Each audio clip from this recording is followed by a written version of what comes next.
So if you're looking at the screen here, Catherine here, her address breaks right in time for the primary. If you see there, June, July, her address switches to Miramar. Same street address, but Miramar is a completely different city with a different zip code. And then just in time for the election in August, it gets switched back to her previous address of DeSoto Road or DeSoto Drive in Fort Lauderdale. How many thus far have you observed in your analysis to see switches of this kind? This one right here, this example, we found 16,000 of them in Broward, just in Broward, 16,000 examples of where the city just changes and the street name stays exactly the same. If you've got 16,000 switches, you can effectively create 16,000 ballots through Runback right then and there to feed throughout your system. So folks, this is why I get so upset with the so-called conservatives out there that think you can out ballot harvest. There's no way you can out ballot harvest the Democrat.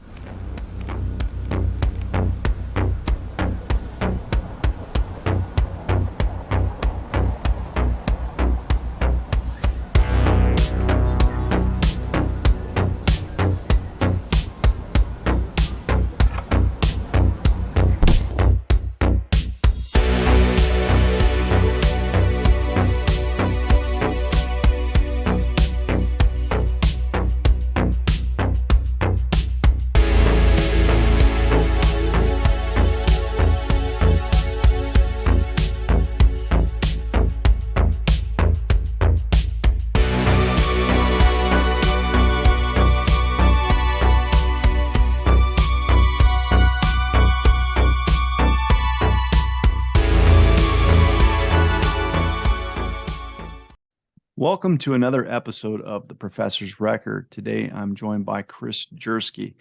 Many of you might not know who Chris is, but Chris has been someone that has been working in the weeds on all kinds of issues related to our elections, especially the disaster that is our voter rolls. And he has done some tremendous analysis in the state of Florida, and I can't wait to hear what he's going to share. So with that, Chris, welcome. Thank you very much for having me, David. Well, Chris, we got to spend some time in Pensacola together. And then prior to that, I did a stop in Orlando. And I'm somewhat familiar with the items that you're going to share today, but I really don't want to waste any time. Go ahead and just put us through our paces. What do we need to know about the voter rolls in Florida? And what are some concerns that you have, perhaps maybe not just in the state of Florida, but abroad? Well, we came across some startling discoveries that kind of dovetail exactly what Aaron found with B Pro. It was almost perfect timing when you released that video because we were looking at data trying to understand what's causing this. And then as soon as you guys released that interview with B Pro, it finally connected the dots to a system we have in Florida called VR systems. If you don't mind, I'd like to share my screen. I could probably give you some visuals on how this all started and take you through kind of a story of how we got here. So I usually like to start out by telling people I look at this problem a little bit differently than most because I'm first generation Polish American. Both my parents were Polish, and I was able to go to Poland when I was in about 14 years old in 1987 and witness communism, just a totalitarian boot on the people, and it just shook me to my core. And then as fate would have it, as I came back to the United States, became a patriot, joined the military. Fate would have it, I married a Venezuelan wife and then watched her country get systematically dismantled over a 10-year period. And it all started with elections. So as soon as November 2020 hit me, I knew the gravity of the situation. I just got to work because I really needed to figure out what they were doing because it was slightly different than what they were doing in Venezuela. I did study the Venezuela elections as well. So I wanted to talk about 2020 here. As the joke goes, the old switcheroo. In 2020, one of the first things we saw was that a huge number of addresses were flipping. And when I say flipping, they were essentially changing before the election, and then right after the election, it would switch back.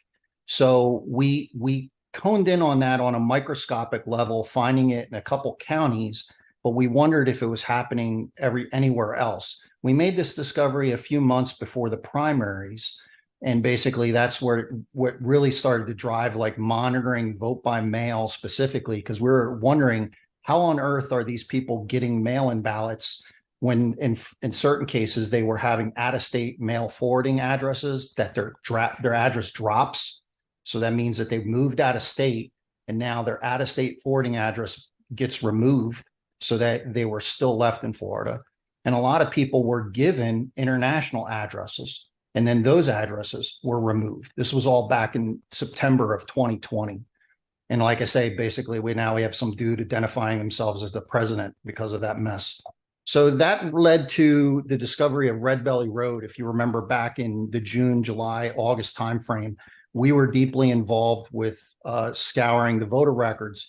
And this example of Red Belly Road was really a miracle because we were looking at a stack of errors that when we started to dive deeper and trying to understand what was happening, because this road, Red Belly Road, Claremont, was a fictitious address. It didn't exist anywhere. We couldn't find it in Zillow, the tax records, but it was basically showing for 37 voters in Lake County. 5 of those voters were requesting a mail-in ballot going to Red Belly Road. And by just the grace of God, we were able to find one of the voters, because only one couple on the street, when we went and interviewed everybody on that street, only one couple on the street actually had their voter identification card. And they were even shocked because they didn't realize the address was wrong on it. They just pulled it out, put it in their wallet. And when we were doing affidavits, they came out and showed us their card, and lo and behold, Red Belly Road was printed on the card.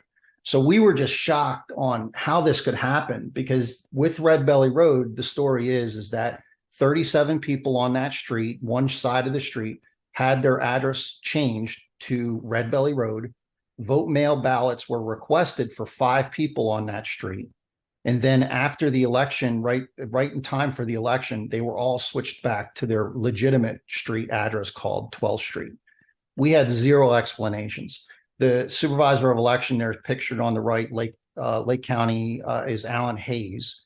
He basically said that he used the 911 addressing system, but Epoch Times did an article at the time and called the 911 coordinator for Lake County, and just like what we found, it's a non-existent road. There's a Red Belly Road in Sorrento in Lake County, but it's not Claremont and with that same zip code. So we still don't have a good explanation on what exactly happened.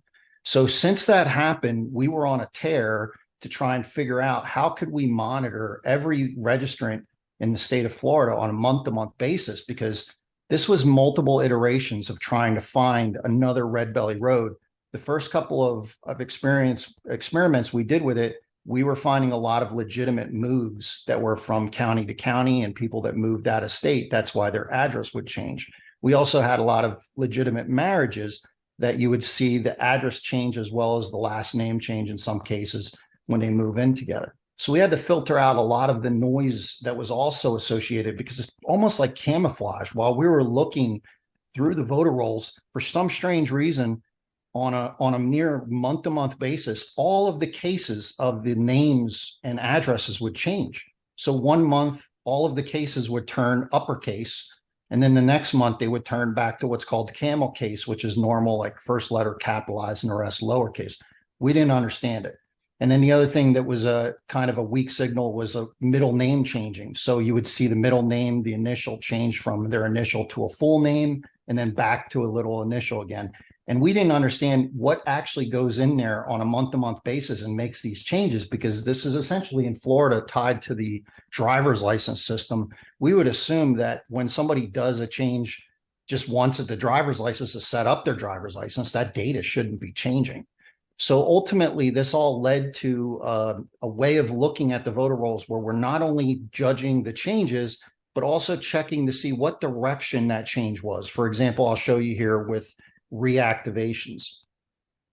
So before you start, Chris, I mean, it's important for people to understand that from the audits that we've done, you're usually looking at snapshots of voter rolls like once a year. Yeah. It's just absurd that the clerks and the election supervisors don't do a month-to-month snapshot. So here's a perfect example of a citizen who has a specific skill set in technology that is doing the job of clerks and supervisors, where in fact they should be the ones that are doing this. But for this Red Belly Road thing that just kind of fell in your lap, we would be blind to this. It's really interesting to see where you've taken this information, and I know that you're going to get into exactly the ability to do search queries and really refine the analysis here. But just so people know that are watching this, you would think, right, that your clerks, your supervisors would be doing this as a matter of course, just to make sure that they've got good bookkeeping. They don't. Yeah, one of the things that I don't even think they have the capability to do this, quite honestly, because when we first looked at this as an engineering problem, to compare 15 million records against 15 million records on a monthly basis and filter out the things that would be legitimate was a very, very deep engineering problem. It took me about 6 months of just day and night trying to figure it out, because once we saw Red Belly Road, we were just on a tear to try and see if we could find them across the state. So the thing that I will say is, though, is that a lot of the situations that we're dealing with those changes, they changed everywhere in the records. So it would change not only in the vote by mail ballot request, for example, but it would also change the physical address. So I would even go as far as that the supervisor of elections and possibly the staff have no idea that this is happening. This could be happening right up underneath their nose and they wouldn't even realize it. Which kind of leads me to this thing that we basically are trying to explain this, is that up to this point in my lifetime, the biggest illusion I ever saw was David Copperfield making the Statue of Liberty disappear in 1983. And the irony here is that he essentially made Liberty look like it was disappearing. But what we discovered here in Florida is literally making our liberty disappear. So essentially what we have uncovered is that the voter records, and this is very, very important to grasp, because up to this point, we as a community have really been saying, clean the voter rolls, clean the voter rolls.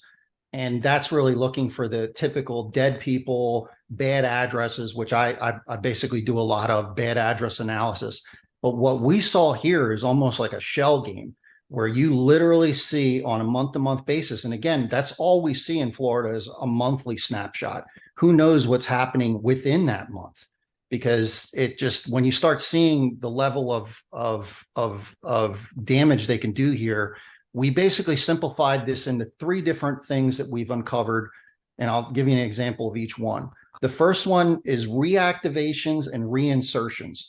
I put those both together because those are both people being injected back into the voter rolls.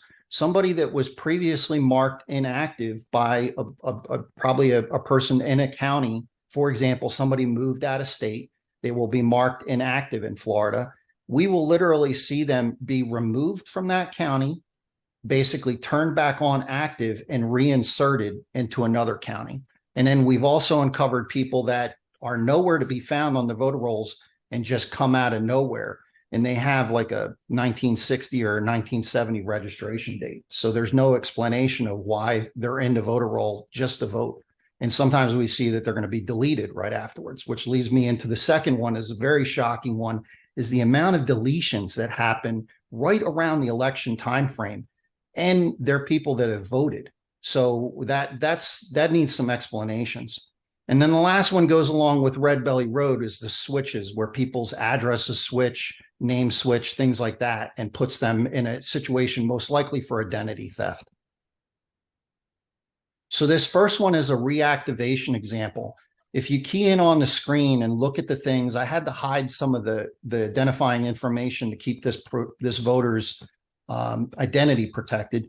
But what you're looking at is a month-to-month analysis on this single voter, same voter ID. If you take them back, at the very bottom of the table is 2020 of the November election, where they were living, what their party was, their status, their registration date, all the way up to the present, which was last month we had on record was February of 2023. You'll notice where the highlighting starts, that right in time for the 2022 election, this person moves from status inactive to active. That's going to be this column right here. That's very troubling right there, that somebody would be switched back on to being active just for the election. Now, the supervisor election might come back and say, well, that happens time and time. And we have somebody that moved out of state and they come back in and they want to vote. So we mark them back active. But what's very hard to explain is that they moved to a different county. They moved from Polk County to Osceola County. Their address changes to a different street, and their birth date changes. If you notice the first month of the birth date, it goes from 5 to 2. So now this person that was born in May now has a birth date of February, and their last name gets updated, and they have an additional last name, Santiago, being appended onto the record. So again, if they were switching them back on because they were there to vote, we might be able to explain that away. But when we start seeing this many numbers of changes right for the election time, I think someone has some explaining to do. So the next example is another reinsertion. This person here, Janet, she was, if you saw the previous example, I'm tracking everything from April of 2022 all the way through to February 2023. In the same time frame, she only shows up for the 2022 election in November. And then she still remains on the voter rolls, but we're probably going to wind up seeing her being deleted. This is, again, she was registered in 1966. She is nowhere to be found on the voter rolls for the entire year of 2022, except for the election. How did she just pop back in? She was for the 2020 election. And again, she probably most likely was deleted and then reinserted back in. Same address, same party, everything's the same. It's just that she has nowhere to be found from October to back in 2022. Deletions is probably the most shocking thing that I'm still trying to figure out what's going on here, because as you can see in this table here, we looked and we just simply counted, and this is physically added. This is not going off of registration dates. We're looking for brand new voters that were actually showing up in the monthly snapshots, and we just counted them. So everything from the typical year from May all the way to December 22 in this graph looks legitimate from an ad standpoint. That's a typical average, we could say, and this is statewide across Florida. But what's shocking is the removal rate. If you see the removal column, you're averaging anywhere between 25 and 40,000 deletions a month. And then all of a sudden, right for the election and right for December, nearly 430,000 people get deleted from the voter rolls. Now, the thing about the deletions, when they're removed from the voter rolls, their voting history at that moment is also being deleted. So it's very hard for me to tell if they voted in basically the last election. I did look back through some of the data and was able to see that some of the people are inactive, but the timing is very suspicious. Why are a bunch of these inactive folks being deleted right after the election? Couldn't they wait till January and everything for the dust to settle for the data, especially if you're counting votes? And when I went through specifically, again, we were very lucky to get the vote by mail ballot request report, and that has a special denotation if the person did vote. So we can see that they voted and they cast a mail-in ballot with that report. And we went and just counted, and we saw 4,700 of them deleted in October, almost 4,500 of them deleted in November. 700 of them were deleted in December. So they're purposely deleting people that voted in the mail-in ballot election. Now, it's very hard to tell if those people that were deleted in October were actually counted, because again, the same company that manages all this, you're going to see in here in a little bit, also counts the votes. So it's very hard to determine how they're basically bookkeeping for all of this. But you would think from, I believe, the HAVA laws, they have to keep these voters on the voter rolls, or at least some kind of history if they voted in the previous election. Wow. If you look at that 430,000 number in November and December, that's 73% of the total deletions for the entire 6-month period. So it's just mind-boggling so far to see what exactly is causing that. Chris, just a quick question. With that number, you're looking at, the general election. Is there another spike that accounts for the almost 30% that's remaining? Is it primary season, or is it spread out throughout the calendar year? As far as spikes of adding, Well, it looks like you've got this massive deletion that's taking place after the election, which presumes that they're being inflated before November to cast the vote, right? yeah. Are you seeing a massive inflation or deletion that accounts for that remaining 30% during a different time of the year, or is it just spread out throughout the year? If you look at the chart, there's a spike in June and there's a spike again in October that are pretty correlated, basically, as far as the just the high number. But they're constantly pushing people into the ballot. And the thing that's when is your primary in primaries are August.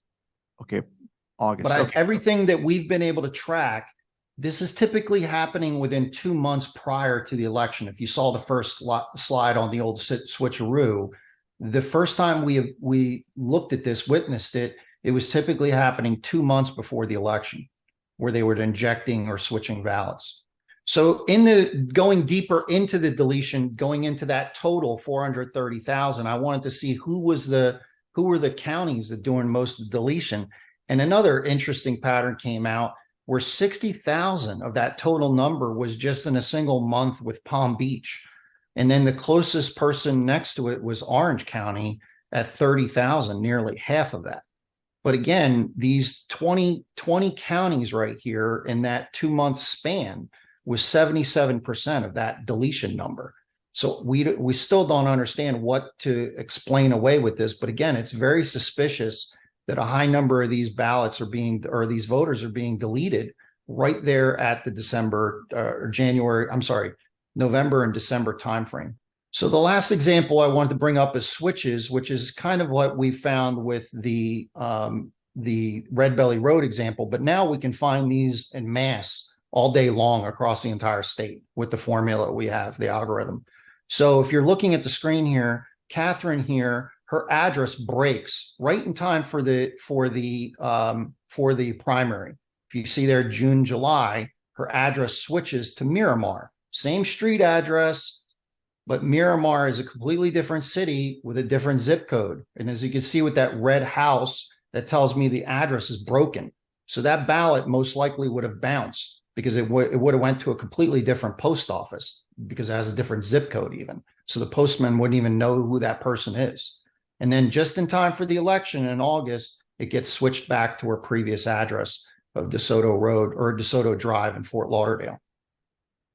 The thing about this particular one, this is basically our Red Belly Road example, but the key here was trying to find them throughout the state. So what we're looking for is we're looking for people's address to break and then get set back or being corrected again. But it's mind numbing of what they do because we've seen addresses change to every election. So how is it that your address changes and you just time your move for the last 3 elections? Every time you move, there's an election that happens. It doesn't make any sense. So that's essentially what we were finding with the scanning. Any questions on this so far? Yeah. The switches seems to be I wouldn't say the most concerning. I just think I put like the black hat on.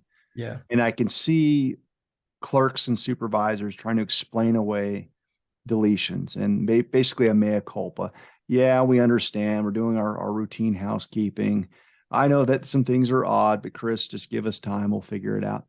The switches, though, when you see what's going on in April of 2022, May of 2022, creation of a new address, and then going back to the old address, there's no rhyme or reason to this except for some type of manipulation and just being somewhat well versed in the input output system.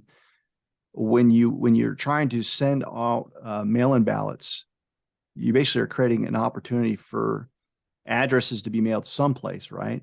Which can be harvested and then put back into the system. So I guess my question is, you're giving us concrete examples illustrate your point. Let's talk in large numbers, Chris. How many thus far have you observed in your analysis to see switches of this kind? This one right here, this example, we found 16,000 of them in Broward, just in Broward, 16,000 examples of where the city just changes and the street name stays exactly the same in a single county. Now, just to put this into further context, I know we're talking about Florida, but in many, many states, everyone that's watching this, especially in swing states, you're looking at presidential outcomes that were decided by 10 to 12,000 alleged votes. And in one county, you're exceeding that number. So golly. So Broward County, 16,000. What are some numbers that we could expect maybe in some outlying counties in Florida? We're still vetting the numbers because all of this stuff has to be gone through to see if it's explainable. But as far as like rough counts, the system has identified nearly 8 million people that needed to be investigated. So as the short, 2 months after this started kicking out, we're going through and trying to vet everything. But it's mind-boggling. Between the deletions too, it's very hard to tell because if they're deleting them after they're doing these switching and things like that, it could be going further. Again, think about the time window that we're looking at this on a month-to-month basis. Who knows what's happening during the month of the election if this is happening on the remnant side. Okay, so Chris, what I want you to do is kind of put on your black hat because we're observing something that makes no sense. As a former prosecutor, I'm looking at potential vulnerabilities in the system that can be exploited. What is something that presents itself as a concern to you when you see this change in the address? What are some ways that you could use, these changes in a way that can, hurt voters in Florida? Oh, I mean, the thing it led to with what you just basically were talking to about B Pro was VR systems. When we looked at VR systems has a monopoly on the whole state of Florida. They run the voter rolls. They run the vote by mail ballot requests. Every single website that's being presented at the county level for the supervisor of elections is a VR systems website. All of the tabulation that shows up, the graphs, the statistics are compiled by VR systems. So when you're talking about vulnerabilities, I mean, the thing that boggles my mind is I'm still trying to figure out what genius thought it was a great idea for one company to run all of this without checks and balances. The only reason I hesitated when I first saw Red Belly Road, because my suspicions were when I started learning about the structure and the infrastructure of this company and the way it ran in Florida, I was very suspicious that anybody would be allowed to run everything without any checks and balances or any audits like we did here. But the thing that really was mind-boggling is what we discovered after that is just their partner network. So the next thing that came up was VR systems being able to work with the printers. So think about all the stuff that we just got done showing you. Runback specifically has a piece of software that will generate ballots that you could literally make an order from VR systems to Runback and say, I need the following ballots printed up for these following precincts. And that paper would then be created to match whatever the numbers need to be inside the VR systems. So when you talk about vulnerability, like every time we go to do an audit, it's perfectly matching. And I wonder how. Well, let's pause there because I know that some people I'm thinking like, well, are we mailing out physical ballots to, places? Because if you've got fictitious addresses, for instance, yeah, I mean, a postal service carrier is going to say, this doesn't make sense. I know my route. But what you're presenting here is, I think, closer to what's happening is that it doesn't matter if the address is accurate, because if you've got ballot printing on demand through Runback, it's all within the machine. So if you've got 16,000 switches, you can effectively create 16,000 ballots through Runback right then and there to feed throughout your system. So folks, this is why I get so upset with the so-called conservatives out there that think you can out ballot harvest. There's no way you can out ballot harvest the Democrats, because you're not out. It's not like you're going out to the nursing homes. Now maybe there's a part of the process that has people collecting ballots at the university dormitories. Yeah. There's certainly a place for that, but that's not how you guarantee victory. You guarantee it by having this automated injection or switch. And now you're partnering with Runback to literally print these ballots behind closed doors where no one can see. And it's not just VR systems. And I think, just by way of background for the folks that are listening to Chris talk about BPro, it's important to note that just like Dominion, ES&S, and Hart InterCivic and the different tabulator vendors effectively have the same functionality, they've got the same underlying software design to manipulate and do nefarious things. When you start looking at the poll books, printers, voter registration, there are entities like VR Systems or BPro, No Ink, or 10X that essentially have the same functionality across the board. And so just so people that haven't quite, I'll put some links to those stories down below, but one of the bombshells that came out with this BPro is they have this software called Total Vote, and it basically gives you the ability to have centralized internet control through back end to inflate your voter rolls, to deflate them, to change votes, and most importantly, overwrite data. Basically, you're overriding data at the local jurisdiction. And it appears that VR Systems has the same functionality, right, Chris? It's same brand name too, Total Vote. Okay.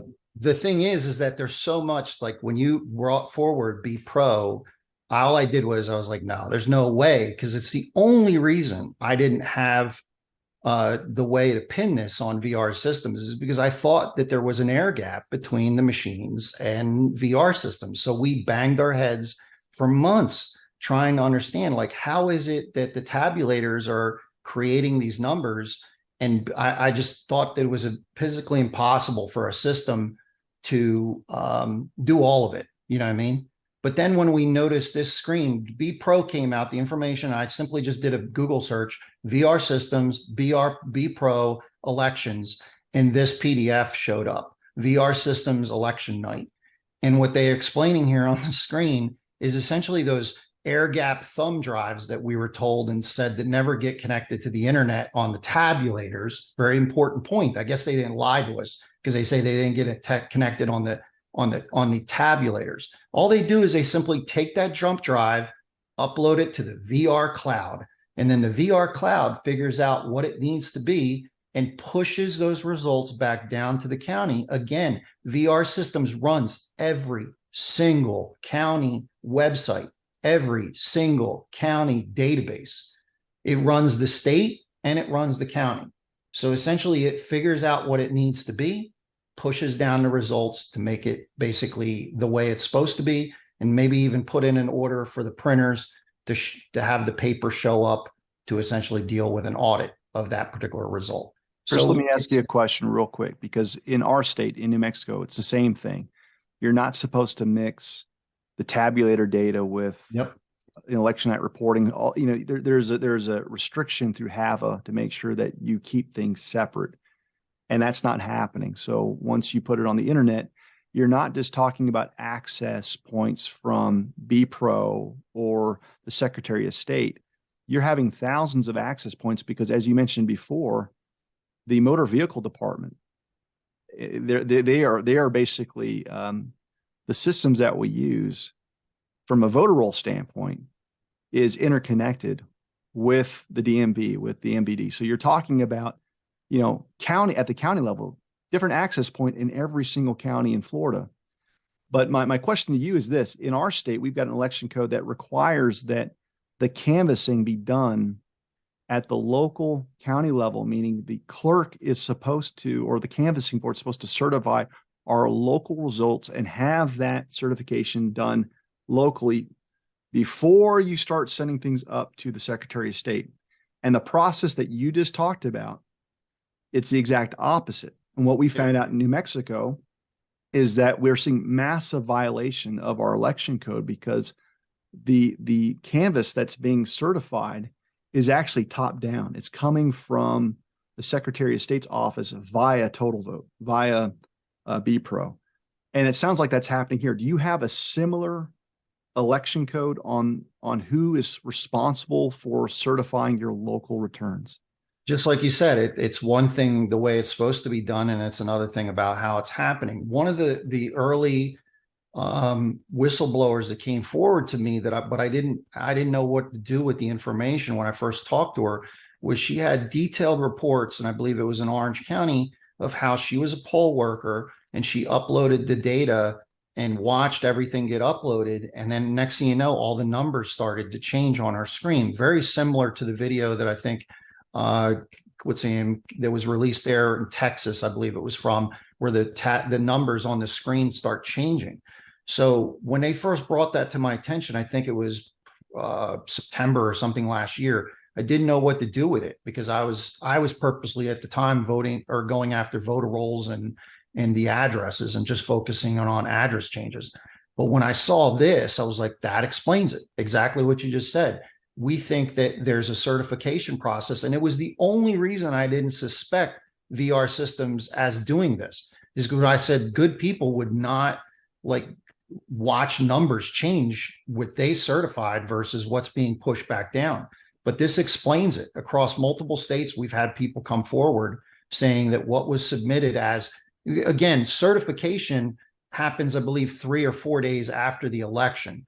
And there's all kinds of excuses we've heard being told to those same people, like, oh, those were mail-in ballots. But then when we go back to try and reconcile it, they never reconcile. The thing is with VR systems, if you try to calculate early mail and in-day voting, they never reconcile with what happened in the CVR reports, for example. So this basically opened our eyes to the whole process, and exactly what you're saying. BPRO VR systems is pushing the results back down to the county level, and that's essentially the certification process. Wow. And it's not just Florida. What was really cool about our work and communicating with Chris is that in Hawaii, because of the way that they used to have unique identifier codes, we are finding out that voter registrations were being backdated. Yep. So they, this is total vote, same company or same functionality as VR systems, and just it's a fiction. Yeah, so, this is what I mean as far as the reinsertion. So if they need to add a person back into the ballot or make somebody vote, they can literally just create it because they have access to the same system. So the same people that manage the tabulation also are managing the voter rolls. Do they need a vote by mail ballot request? It's a database insert. You're talking about something that can be added into the database within seconds, and a program can just run it. And the everything will audit when you look at it. This is what's so important to the people working at the offices. And to your point about standing up and pushing back to not certify this process, there is no way the offices would know, because this is all happening underneath their noses in a database that's completely a monopoly. Yeah, and it's not run by them clearly at the local level. Absolutely. Now you gave us some staggering numbers on switches, 16,000 examples in Broward County. Mm-hmm. You showed us evidence of 400,000 plus deletions.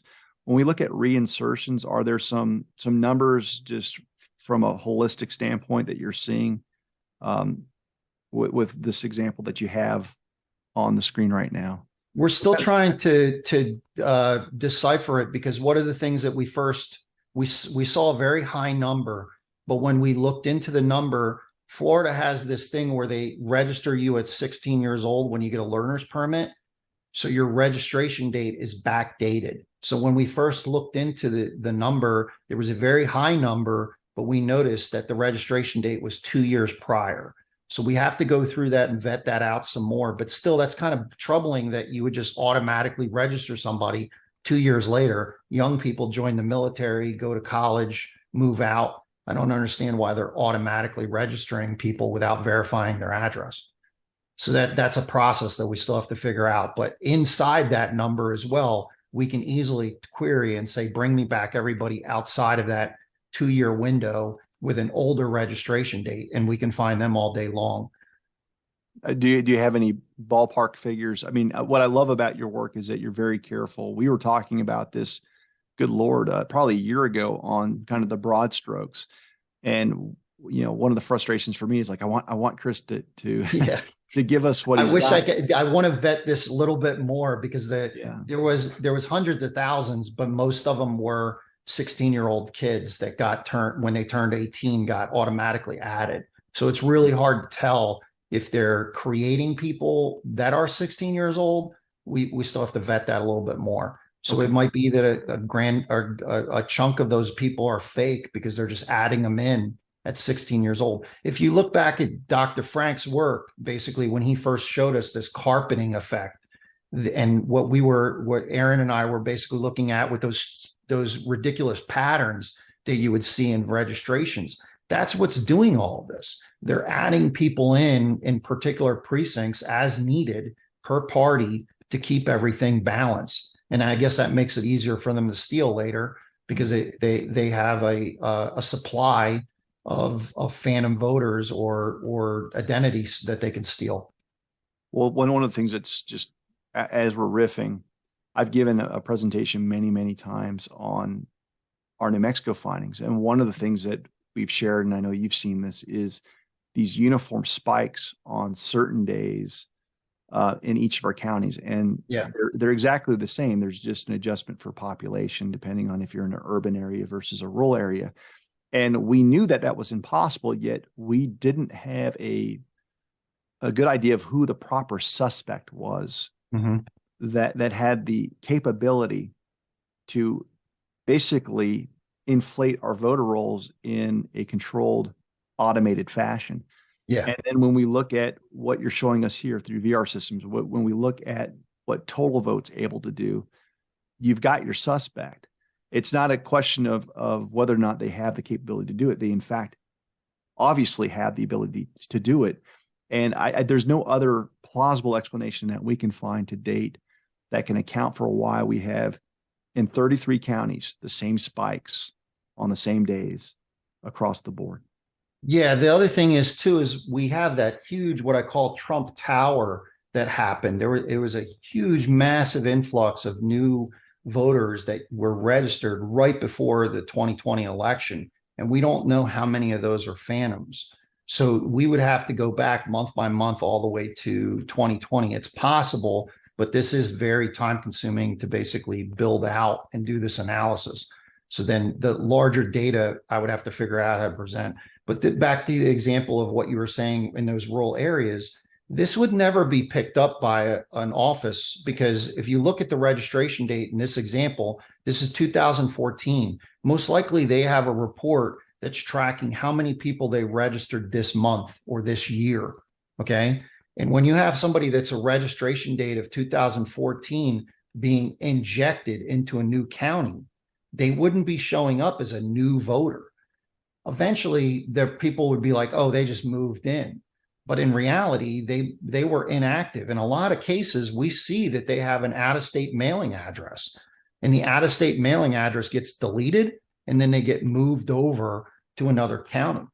And I for the life of me, I can't explain how it's happening, because the only way you could get reactivated in Florida with a very common name like a Smith or a Sanchez or something like that is you would have to show them your voter ID, and they would have to basically connect that. I don't think the driver's license agencies do that, because we constantly see duplicates. Once people get married, another duplicate ID gets created for them, because now the driver's license or the computers see a brand new name. So the fact that they can tell that that's your voter ID is nearly impossible. How they're reactivating these people need to be explained. Wow. Well, it seems like if I had to give my revised working theory of what's going on right now, is that the the switches or the reactivations, whatever you want to call it, there seems to be a bifurcation of the voter, basically creating a secondary, fictitious hub, if you will, to now generate ballots through Runbeck.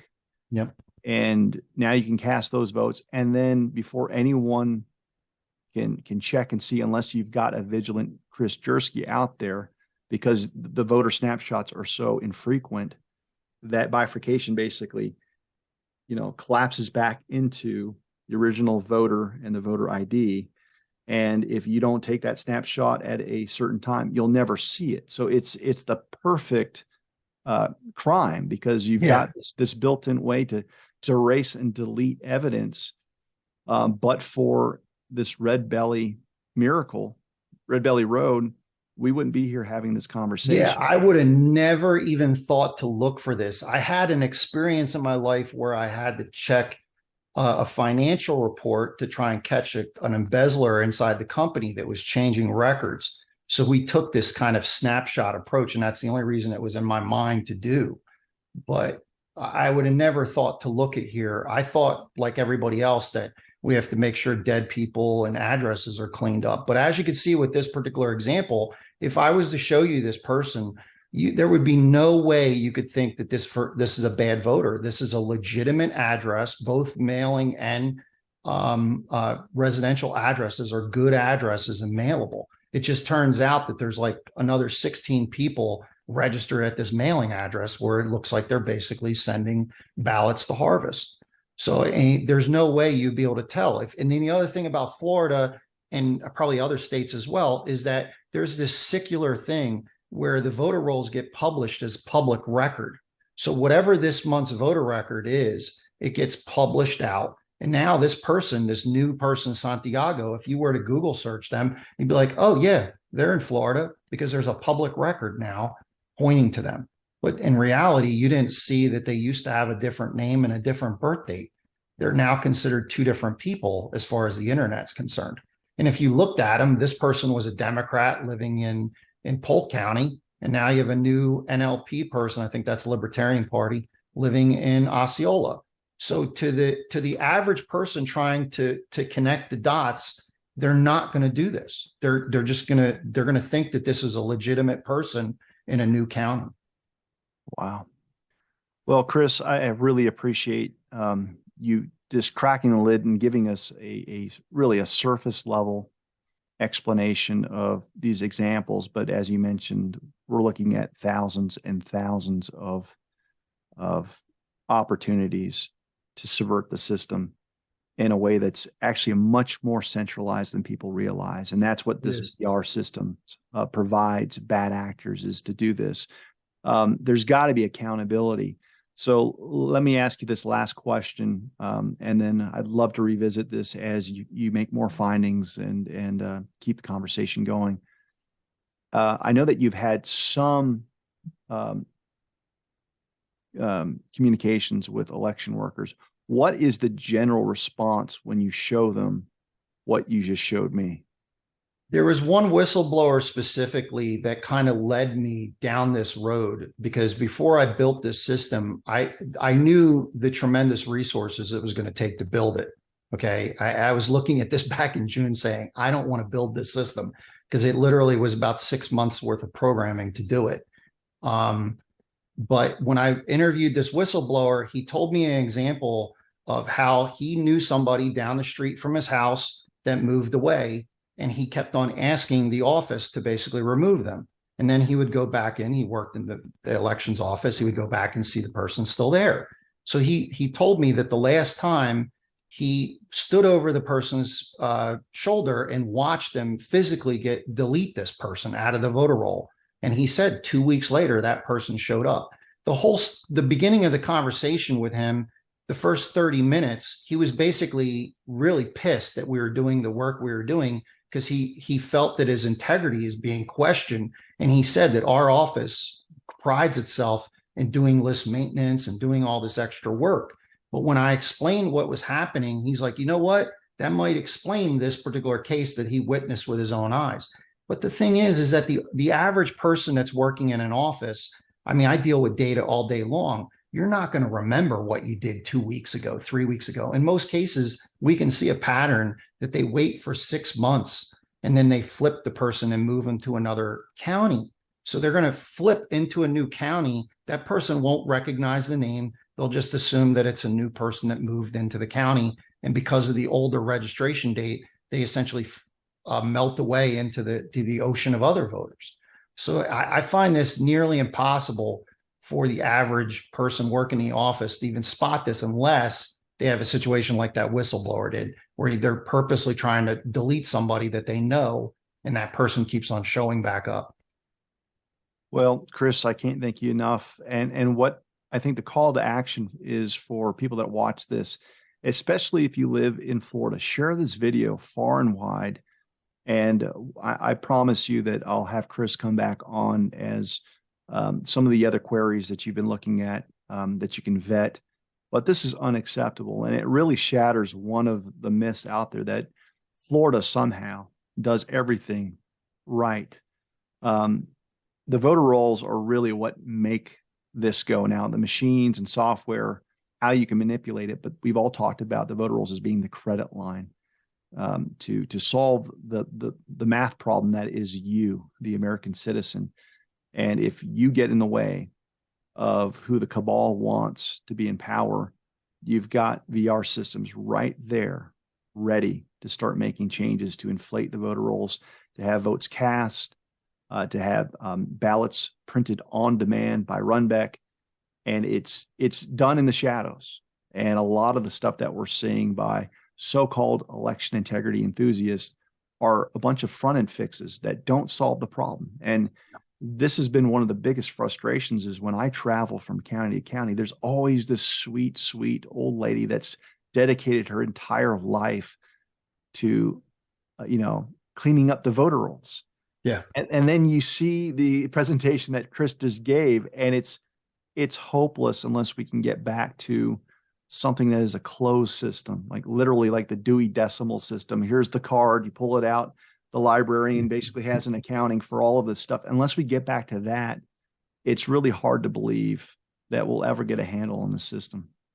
Yeah, I say it all the time. I'm an IT guy and a systems designer. I would love to go back to paper ledgers and filing cabinets because they can't be hacked, at least for 10 years to get this all cleaned up, because this is just, that's why I go back and say it's an illusion, because once you realize the scope of this, there is no cleaning the voter rolls. There is no out ballot harvesting these people. They will create the election and they will make the election whatever which way they need to. And even if you audit it, you'll be scratching your head while you're auditing or even poll watching this whole election. It's just an illusion. I can't explain it any other way. Well, Chris, let me give you the last word. What would, if you had your say, if you had to get to be the ruler of the universe, how can we help? What are the things that you need? What is the message going out there, given your findings? The biggest thing is we have to move away from the idea that we're going to be able to just clean up the voter rolls and out ballot harvest these people. Really, the pressure needs to go back on our officials and really all levels of government, local all the way up to the state level, to explain this. And I personally, my own opinion is, after I see this, I have zero faith that there's going to be a Band-Aid that you can put on this and fix it. The only way that I would possibly think that I could trust an election is a parallel hand count, where I would trust that my community, the people in my community, to count the ballots in parallel to whatever the machines are doing. Even that, they can still inject mail ballots and things like that. So that still bugs me a little bit. But at the very least, they can't manipulate the final outcome. So those situations like what we saw with Kerry Lake, where we all showed up at the last minute on the last day, they probably would have pushed us over the hump if we were allowed to do a parallel hand count. The thing with this is that whatever that election result needs to be down to the auditable version of the election, it's going to show up, and you will just pull your hair out trying to figure out, going through the snapshot of the data that they'll give you, that there's something wrong with it. Because like I said, they'll just point to the whatever 1% or 2% clerical issues that you'll find, and they'll say that that has no impact on the election. Meanwhile, it could be that 50, 60% of the people voting are completely phantoms for all we know, and stolen identities. Wow. Well, I agree with the parallel methodology. I would say this, though, by parallel, I mean that the hand counting has to take place first. Yeah. And the reason why is that because some of these tabulators have printing capabilities, you can effectively spoil Very good point. Very good spoil it. So you do that. But what's great is that you've got a audit as you go approach, because now you get to compare the hand count with the machine tabulation. And if it's off, if there's an algorithm at work, you've already got a way to stop the process and say, okay, Houston, we've got a problem. Exactly. And you just rely on the hand count at that point. So you actually don't waste time. You don't have to do things post-election while people are waiting forever. And that really highlights the beauty of our system going back for the better part of 150 years, is that the majority of your races were actually certified at the precinct level, because that's what it should be. Yeah. So Chris, I thank you so much for joining us for this episode of the Professor's Record. We're going to go ahead and sign off now.